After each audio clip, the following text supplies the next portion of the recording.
واجب الاحترام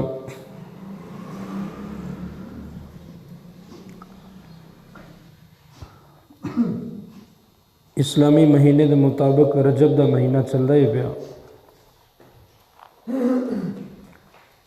اس رجب دے مہینے دی اج 18 تاریخ ہے۔ اس مہینے دی 22 تاریخ نو میرے محبوب صلی اللہ علیہ وسلم دے نال جنہ دا رشتہ بڑا گہرا سی، حضرت امیر معاویہ رضی اللہ تعالی عنہ دی وفات دا دن ہے۔ اسے حوالے نال گفتگو کراں گا۔ حضرت امیر معاویہ رضی اللہ تعالی عنہ دی ولادت نا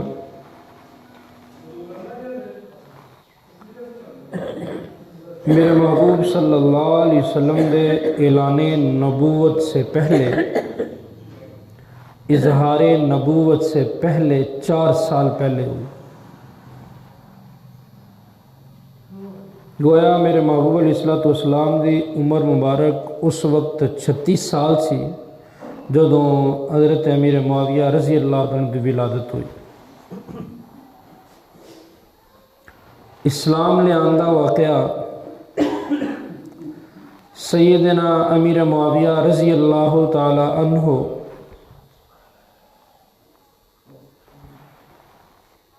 میرے محبوب صلی اللہ علیہ وسلم کے اوپر بعض روایات کے اندر آتا ہے کہ فتح مکہ کے اوپر مسلمان ہوئے، بعض میں آتا ہے کہ مسلمان 6 ہجری میں ہوئے تھے لیکن اسلام کو ظاہر فتح مکہ پہ کیا، اور نام ان کا معاویہ، والد کا نام ہرب آتا ہے، کنیت ابو سفیان تھی، والدہ کا نام ہندہ ہے، اور ان کی بیٹی ہندہ کی، ابو سفیان کی بیٹی میرے محبوب صلی اللہ علیہ وسلم کے نکاح میں تھی۔ اس رشتے سے حضرت امیر معاویہ میرے محبوب علیہ السلام کے سالہ لگتے ہیں، اور 1,24,000 کم و بیش صحابہ میں سے نا 13 کاتب وحی بنے ہیں۔ سارے صحابہ میں سے 13 کاتب وحی بنے ہیں کہ وحی کو لکھنے والے، وہ وحی چاہے حدیث مبارکہ ہو، وہ وحی چاہے قرآن پاک ہو، حدیث قدسی ہوتی تھی نا حدیث مبارکہ سے لوگ، اب وہ لکھنے والے 13 تھے، اور ان میں سے 6واں نمبر حضرت امیر معاویہ رضی اللہ تعالیٰ، اور اللہ نے یہ شان عطا کی حضرت امیر معاویہ کو میرے محبوب صلی اللہ علیہ وسلم کے ساتھ محبت بڑی زیادہ تھی۔ میں کئی دفعہ عرض کر چکا ہوں، ہر ایک صحابی کی اپنی خوشبو ہے، ہر ایک صحابی کی اپنی خوشبو ہے۔ بات شروع کرنے سے پہلے ایک چھوٹا سا واقعہ سناتا ہوں۔ حضرت عبداللہ بن مبارک رحمۃ اللہ تعالی علیہ، اللہ دے نیک بزرگ نے، ان کے پاس ایک بندہ آیا، آ کر کہنے لگا، حضرت میں آپ سے پوچھتا ہوں، مجھے بتائیں امیر معاویہ افضل ہے یا عمر بن عبدالعزیز افضل ہے؟ حضرت امیر معاویہ صحابی رسول ہیں، قرآن پاک کی آیت ہے والسابقون الاولون من المہاجرین والانصار، 11واں پارہ سورۃ توبہ، والذین اتبعوہم باحسان، امیر معاویہ ان پہلے لوگوں میں شامل نہیں ہے۔ والسابقون الاولون من المہاجرین والانصار، ہجرت کرنے والے پہلے انصار و مہاجر کے بارے میں کہا جاتا ہے وہ سبقت لے گئے، وہ پہلے نکل کے آگے، لیکن دوسرے لوگوں میں حضرت امیر معاویہ شامل ہیں۔ والذین اتبعوہم باحسان، وہ لوگ جنہوں نے ان کی پیروی کی نیکی کے اندر، ان میں امیر معاویہ شامل ہیں۔ اب بتانے یہ لگا تھا، یہ شان، یہ رفعت، یہ عزت، یہ بلند مقام ملا حضرت امیر معاویہ رضی اللہ عنہ کے بارے میں عبداللہ بن مبارک رحمہ اللہ سے پوچھا گیا، بتائیں کہ وہ افضل ہے یا عمر بن عبدالعزیز افضل ہے؟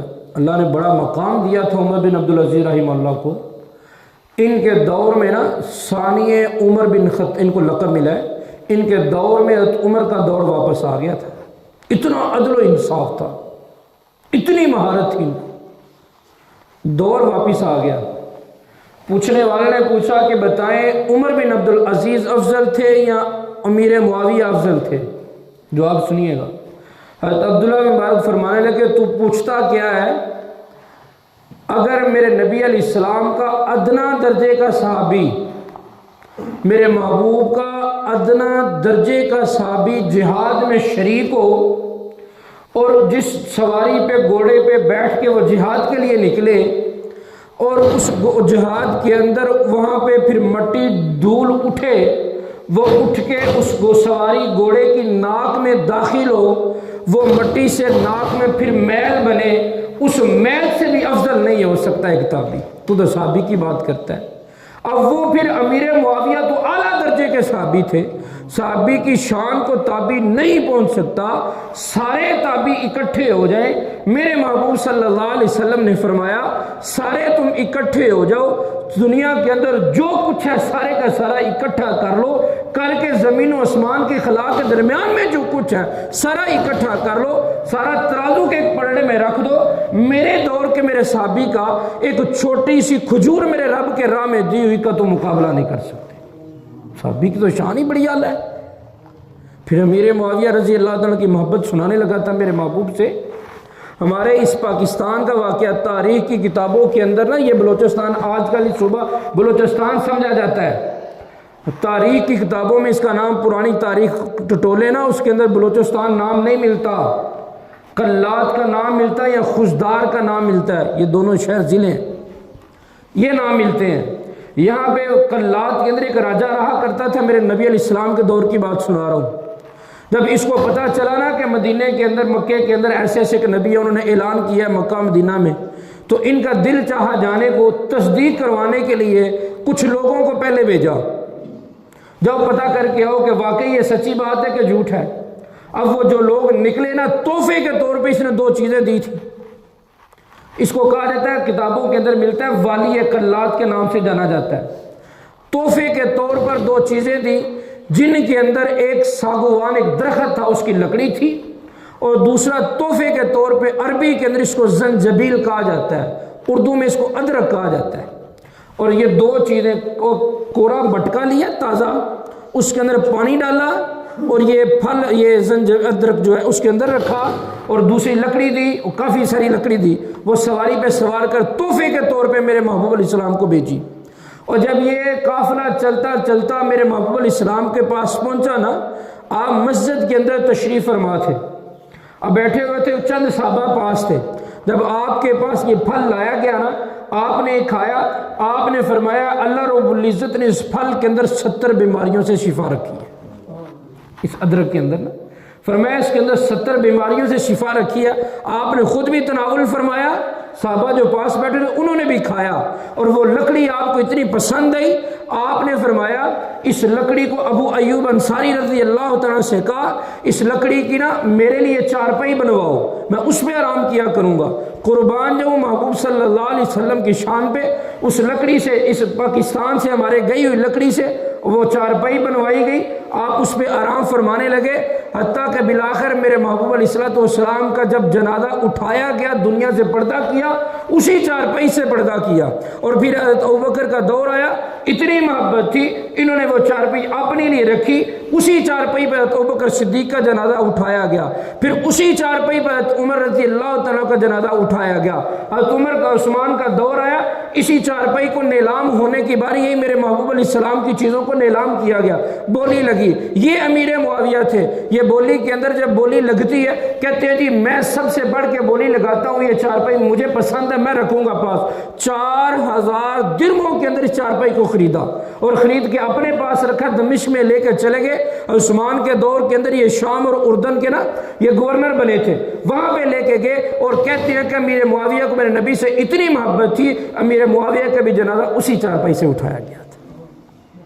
محبت کی بات کر، اور پھر محبت اتنی زیادہ اپنے تخت پہ بیٹھے ہوئے ہیں، گورنر تھے، تخت پہ بیٹھے ہوئے ہیں، پتہ چلا کہ کعب بن ربیعہ ملنے آ رہے ہیں، صحابی ہیں، اور یہ ایسے صحابی ہیں ان کی شکل میرے محبوب علیہ السلام سے ملتی تھی۔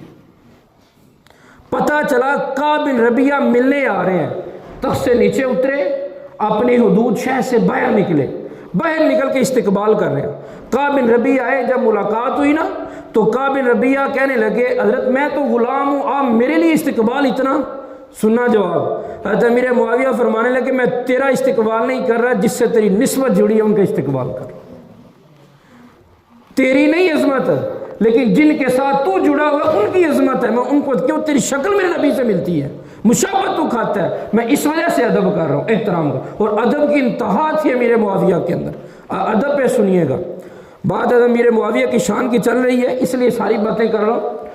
حضرت امیر معاویہ ادب اتنا زیادہ تھا، غسان کا بادشاہ تھا، اس کا بیٹا میرے نبی محبوب صلی اللہ علیہ وسلم سے ملنے کے لیے آیا، غسان کا شہزادہ ملنے کے لیے، ادب کی بات کرنے لگا، محبت میں بھی اعلیٰ، ادب میں بھی اعلیٰ۔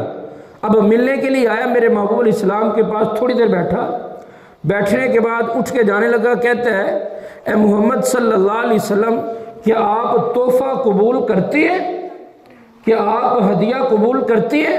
میرے محبوب صلی اللہ علیہ وسلم تحفہ قبول کرتے تھے، ہدیہ قبول کرتے تھے، صدقہ نہیں لیتے تھے، تحفہ قبول کرتے تھے۔ تو آپ نے فرمایا ضرور قبول کروں گا اگر تم دو گے تھے۔ تو عرض کرنے لگا کہ میں نا فلاں علاقے میں ٹھہرا ہوں، تو اگر آپ اپنا کو غلام میرے ساتھ بھیج دیں تو میں اس کو دے دوں؟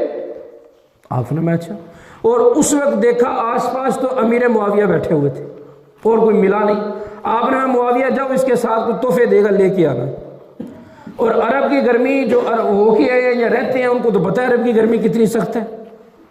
امیر معاویہ مسجد سے باہر نکلے، جیسے ہی نکلے وہ اپنی سواری پہ سوار ہوا اور چل دیا، یہ پیدل، جوتا بھی نہیں پہنا، اس طرف سے حکم ہوا معاویہ اس کے ساتھ جاؤ، ادھر سے اٹھ کے اس کے ساتھ چلے گئے، جوتا دوسری طرف پڑا ہوا تھا، ادب کا مقام دیکھیے، جوتا دوسری طرف پڑا، یہ بھی گوارا نہیں کیا کہ میں جوتا ادھر سے جا کے پہن کے آ جاؤں، ادھر سے اٹھ کے ساتھ چلے گئے، پاؤں میں جوتا نہیں ہے، اسی طرح پیدل چل پڑے، اور عرب کی گرمی تھوڑی دیر ہی چلے تھے، پاؤں تپش نیچے سے زمین نے پکڑی اور پتھر پتھریلی زمین تھی اور پاؤں گرم ہوئے، تکلیف محسوس ہوئی، کہنے لگے اے شہزادے مجھے اپنے ساتھ سواری پہ سوار کر لے، میرے پاؤں جل رہے ہیں۔ اب شہزادے کے الفاظ تھے، مڑ کے پیچھے دیکھا اور کہنے لگا تو کمی، تو نوکر، تو غلام شہزادے کے ساتھ بیٹھے گا، شہزادے کے ساتھ مقابلہ کرے گا؟ حضرت امیر معاویہ بات سن کے پانی کی طرح پی گئے، کچھ نہیں کہا۔ اچھا چل نہیں دینی سواری پہ سوار کرنا، کم از کم جوتا ہی دے دے، میں پاؤں میں پہن لوں، میرے پاؤں سارے جل رہے ہیں۔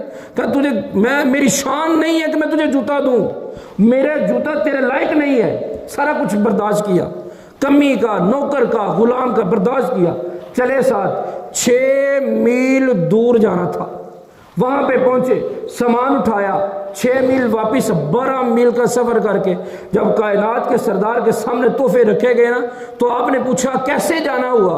عرض کیا رسول اللہ یہاں سے نکلے ہی تھے تو میں نے اس کو کہا مجھے سوار کر لے یا پیچھے بٹھا لے، تو کہنے لگا تو کمی یا نوکر ہے میں تمہیں بٹھاؤں اپنے ساتھ؟ تو میرے محبوب کی آنکھوں میں آنسو آ گئے، فرمایا معاویہ تیرے پاؤں جلے تھے، تجھے اس نے کمی کہا تھا، تو واپس کیوں نہ آ گیا؟ میں محمد کو ایسے تحفے نہیں چاہیے جس میں میرے صحابہ کی توہین ہو۔ تو حضرت امیر معاویہ عرض کرنے لگے یا رسول اللہ یہ تو میرے پاؤں جلے تھے، قسم ہے مجھے اس رب کعبہ کی، قسم ہے اس ذات کی جس کے قبضے میں معاویہ کی جان ہے، اگر معاویہ کا جسم بھی جل جاتا تو معاویہ کبھی واپس نہ آتا، کیوں یہ آپ کا حکم تھا، ادب کی انتہا تھی، آپ نے کہا تھا مجھے، اگر واقعہ یہی تھا تو ہوتا تو بات کچھ اور تھی۔ اب تاریخ پلٹی، دوسرا پارہ قرآن کا فیصلہ ہے، دن سدا ایک جیسے نہیں رہتے، سدا جوانی نہیں رہتی، سدا بچپن نہیں رہتا، وَتِلْكَ الْأَيَّامُ نُدَاوِلُهَا بَيْنَ النَّاسِ، دن بدلتے ہیں، اب دن بدلے، یہ وقت تھا کہ یہ کہہ رہا تھا میں کمی کو اپنے ساتھ نہیں بٹھاؤں گا، اب اللہ نے دن بدلے، وقت بدلا، امیر معاویہ کی حکومت آئی، انہوں نے اپنے فوج کو بھیجا غسان کی طرف فتح کرنے کے لیے، اب 3 مہینے تک لڑائی ہوئی، اب 3 مہینے کے بعد لڑائی ہونے کے بعد فتح کی خوشخبری آئی، 6000 قیدی ساتھ آئے اور مال غنیمت آیا۔ جب یہ قیدی سارے ملک شام دمشق کے اندر پہنچے نا امیر معاویہ کے سامنے، حضرت امیر معاویہ تخت سے اتر کے قیدیوں کا معائنہ کرنے کے لیے آگے بڑھے نا، جو دیکھتے کیا سب سے پہلے جس کے ہاتھ بندھے ہوئے تھے وہی شہزادہ کھڑا ہوا تھا۔ اب دیکھیے گا امیر معاویہ کا حسن سلوک، ادب کی بات، جب دیکھا نا آپ نے خادموں سے کہا کہ اس کے ہاتھ کھول دو، اس کو مہمان خانے میں رکھو اور اس کو اچھی طرح اس کی سیوا کرو۔ اب وہی کام شروع ہو گیا، غلاموں کی بھی سیوا ہو رہی ہے جو قیدی آئے تھے، اور ان کی بھی سیوا ہو رہی ہے، خوب کھلایا پلایا جائے۔ 1 مہینے کے بعد بلایا اور کہا جاؤ میں تمہیں آزاد کرتا ہوں، اور تمہاری وجہ سے یہ تمہارے جتنے غلام قیدی ہوئے تھے سب کو آزاد کرتا ہوں، اور اتنے 1000 درہم بھی لے جاؤ تاکہ تمہارا آگے کچھ ذریعہ معاش بن جائے۔ جب اتنا اس نے سلوک اس نے دیکھا تو جانے لگا، واپس پلٹا، قوم لوگوں سے پوچھنے لگا یہ کون ہے جو اتنا رحم دل ہے؟ انہوں نے کہا اس کو معاویہ بن ابی سفیان کے نام سے جانا جاتا ہے۔ اب ان کا اپنا ذہن گھوما شہزادے کا، مجھے لگتا ہے یہ وہی نوجوان ہے، اور اس وقت معاویہ کی عمر تھی 24 سال، معاویہ کی عمر تھی 24 سال، اور جب میرے نبی علیہ السلام کی اس وقت میرے نبی کی عمر تھی 60 سال جب آپ نے بھیجا حضرت معاویہ کو، اور 32 سال کے بعد اللہ نے دنوں کو پلٹا، 32 سال کے بعد تخت پہ بیٹھے یہ شہزادہ سامنے، آپ نے اس کو آزاد کیا، اور اس نے جب پوچھا یہ معاویہ بن ابی سفیان ہے، اب ذہن کے اندر بات گھومی، میں نے تو اس کو کمی کہا تھا، میں نے تو اس کو نوکر کہا تھا، میں نے تو اس کو غلام کہا تھا، اور اس کی شان یہ تخت پہ بیٹھا ہوا ہے۔ واپس آیا، آ کر کہا میرے معاویہ سے امیر المومنین کیا آپ نے مجھے پہچانا ہے؟ کیا آپ نے مجھے پہچانا ہے؟ امیر المومنین فرمانے لگے میں نے تمہیں پہلی دفعہ پہچان لیا تھا، جب تم میرے پاس ہاتھ بندھے ہوئے آیا تھا میں نے اسی وقت تجھے پہچان لیا تھا، تو جب آپ نے پہچان لیا تھا تو میرے ساتھ ایسا سلوک کیوں کیا؟ تو امیر المومنین فرمانے لگے دیکھ تجھے تیرے بادشاہوں نے بتایا ہے کہ اگر کوئی قیدی نوکر کمی آ جائے تو اس کے ساتھ تم نے کیسا سلوک کرنا ہے، مجھے میرے مدینے والے نے بتایا ہے، مجھے میرے مدینے والے نے بتایا اگر کوئی غلام قیدی آ جائے اس کے ساتھ کیسا سلوک کرنا ہے، میں تیری۔ اور جب غسان کے شہزادے نے یہ سنا نا کہ آپ کی رحمت دلی اتنی ہے تو کہنے لگا جب غلام ایسا ہے تو آقا کیسا ہوگا، میں بھی کلمہ پڑھتا ہوں، مجھے بھی کلمہ پڑھا ہے، میں مسلمان ہونا چاہتا ہوں۔ یہ ادب کا مقام تھا۔ اور پھر اسی امیر معاویہ رضی اللہ تعالیٰ کی بشارت سنیے میرے نبی کی زبان سے، بخاری شریف کی روایت ہے، میرے محبوب صلی اللہ علیہ وسلم نے فرمایا حضرت امیر معاویہ کے بارے میں، آپ حضرت مکی دور ہے، آپ حضرت ام ہانی کے گھر میں آرام فرما رہے ہیں، دوپہر کا وقت ہے، آپ اکثر حضرت ام ہانی کے گھر میں آرام فرمایا کرتے تھے۔ ام ہانی کون تھی؟ حضرت علی رضی اللہ تعالیٰ عنہ کی بہن تھی، ابو طالب کی بیٹی تھی، ان کے گھر میں آپ آرام فرما رہے ہیں، چچا زاد بہن تھی آپ کی۔ اب اچانک سے اٹھے، سوئے ہوئے ہیں، اٹھے بیدار ہوئے ہیں اور چہرے پہ مسکراہٹ ہے، آپ بڑے خوش ہیں۔ ام ہانی نے کہا فدا کا ابی و امی یا رسول اللہ، میرے ماں باپ آپ پہ قربان ہوں، کیا بات ہے آپ سوئے اٹھ کے مسکرانے لگ پڑے ہیں؟ تو میرے محبوب نے فرمایا ام ہانی بات ہی کچھ ایسی تھی۔ کیا بات تھی یا رسول اللہ؟ فرمایا میرے محبوب نے فرمایا میں دیکھ رہا ہوں خواب کے اندر، نبی کا خواب بھی وہی ہوتا ہے، میں دیکھ رہا ہوں خواب کے اندر کہ میں نے دیکھا ہے کہ میری امت کے کچھ لوگ سمندر میں جہاد کے لیے نکلیں گے، سفر کریں گے، اور یہ جو لشکر جائے گا نا پہلا اول جیش یغد البحر فقد اوجب الجنہ، اللہ رب العزت ان کے اوپر جنت کو واجب کر دے گا۔ اب جب یہ بات آپ نے بیان کی نا، وہاں پہ 16 یا 17 سال کی بچی ام حرام بیٹھی ہوئی تھی، جیسے ہی انہوں نے سنا کہنے لگی یا رسول اللہ صلی اللہ علیہ وسلم میرے لیے بھی دعا کریں، میں بھی جنت میں جانا چاہتا ہوں، میں اس قافلے میں شریک ہو جاؤں، کہ میرے نبی نے فرمایا جو اس لشکر میں شریک ہوں گے فقط اوجب الجنہ، اللہ سب کو جنت میں داخل کرے گا۔ جب یہ سنی تھی بات، اب کیا کہا یا رسول اللہ میرے لیے بھی دعا کریں، میں بھی جنت میں جانا چاہتی ہوں۔ تو میرے محبوب علیہ السلام نے ہاتھ اٹھائے، اور ہو نہیں سکتا تھا میرے محبوب ہاتھ اٹھائے اللہ پوری نہ کرے، آپ اللہ سے دعا کرے اللہ یہ ام حرام بھی اس لشکر میں شامل ہونا چاہتی ہے، اس کو بھی توفیق دے وہ شامل ہو جائے۔ میرے نبی کی دعا تھی۔ ام حرام کہتی ہے میں بھول گئی بات، لیکن ذہن میں تھی، میری شادی ہوئی، میں مدینے چلی گئی، میرا خامد ابن ملحان تھا، زندگی گزری، کئی صبح کئی شامیں گزر گئی، زندگی طویل گزر گئی، اور چہرے پہ جریاں پڑ گئیں، اور پتہ لگ گیا بڑھاپے کے اثار آ چکے ہیں، عصر ہونے کو ہے، شام ہونے کو ہے، اب ختم زندگی ہونے کو تھی، لیکن مجھے یقین تھا میرے نبی کی بات پہ مجھے موت آ نہیں سکتی جب تک میں اس لشکر میں شریک نہ ہو جاؤں۔ کئی مرتبہ بیمار بھی ہوئی، لیکن مجھے یقین تھا موت آ نہیں سکتی جب تک اس لشکر میں شریک نہ ہو جاؤں۔ اللہ کی شان کرنا ایسا ہوا، میرے نبی کا دور گزر گیا، حضرت ابوبکر کا دور گزر گیا، حضرت عمر کا سارا دور گزر گیا، عثمان کا دور آیا، یہ بوڑھی ہو چکی ہوئی تھی، عثمان کا دور آیا، مدینہ، عثمان ملک شام اردن کے گورنر تھے، امیر معاویہ، حضرت عثمان کی حکومت تھی، دور ان کا آیا، ایک مدینے میں اعلان کرنے والا اعلان کر رہا ہے، کون جانا چاہتا ہے سمندر کے اندر جہاد کے لیے؟ اس کے بندے کے لیے میرے نبی نے جنت کی بشارت دی ہے۔ کون جانا چاہتا ہے سمندر میں سفر جہاد کے لیے؟ اس جو جائے گا اس کے لیے میرے نبی نے جنت کی بشارت دی ہے۔